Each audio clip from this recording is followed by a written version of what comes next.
ಏನು ಭಯ ಆಯ್ತದೆ ಎಲ್ಲ ಹಿಂಗೆ ಕೇಳೋ ಸ್ಟ್ರೈಟ್ ಆಗಿ ಹೋಗಿದ್ದೆಲ್ಲ ಕುಂತ್ಕೊಂಡು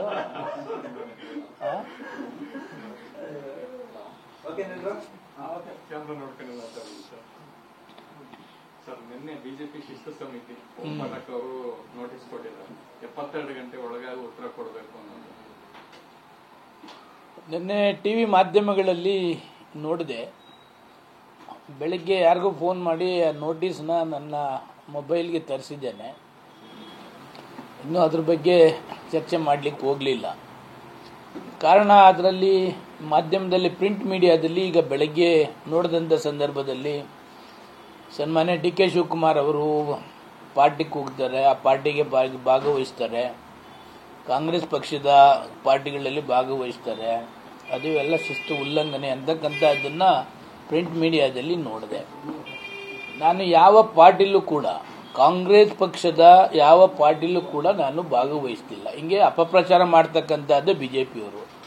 ಆಮೇಲೆ ಬೆಳಗಾಂನಲ್ಲಿ ಈಗ ಗಾಂಧಿ ಪ್ರತಿಮೆ ಅನಾವರಣ ಸಂದರ್ಭ, ಅದು ಸರ್ಕಾರದ ಕಾರ್ಯಕ್ರಮ.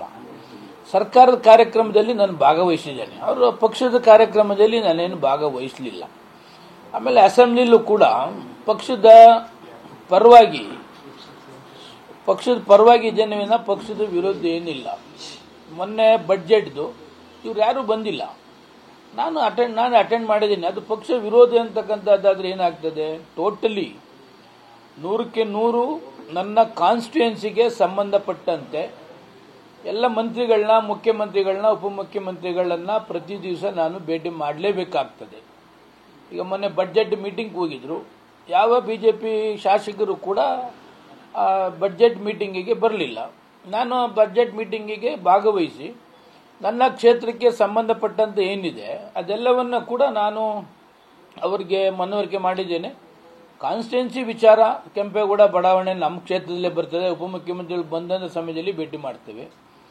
ಕುರುಬ ಸಮಾಜದ್ದು ಒಂದು ಕಾರ್ಯಕ್ರಮ ಮುಖ್ಯಮಂತ್ರಿಗಳು ಬಂದಿದ್ರು, ಆ ಕಾರ್ಯಕ್ರಮದಲ್ಲಿ ನಾನು ಭಾಗವಹಿಸಿದ್ದೇನೆ.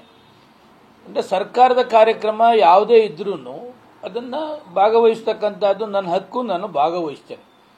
ಇವು ಬೇರೆ ಥರ ಪಕ್ಷಕ್ಕೆ ಮುಜುಗರ ಆಗ್ತಕ್ಕಂಥದ್ದು ಅದು ಯಾವುದು ಕೂಡ ನಾನು ಇದುವರೆಗೂ ಕೂಡ ಮಾಡಲಿಕ್ಕೆ ಹೋಗಲಿಲ್ಲ. ಕಾಂಗ್ರೆಸ್ ಪಕ್ಷದ ಯಾವೊಂದು ಅಫಿಷಿಯಲ್ ಕಾರ್ಯಕ್ರಮಕ್ಕೂ ಕೂಡ ನಾನು ಭಾಗಿಯಾಗಿಲ್ಲ. ಅದರಿಂದ ನೋಟಿಸ್ಗೆ ಏನು ಉತ್ತರ ಕೊಡಬೇಕು 72 ಗಂಟೆಯಲ್ಲಿ ಆ ಉತ್ತರವನ್ನು ಕೊಡ್ತೇನೆ.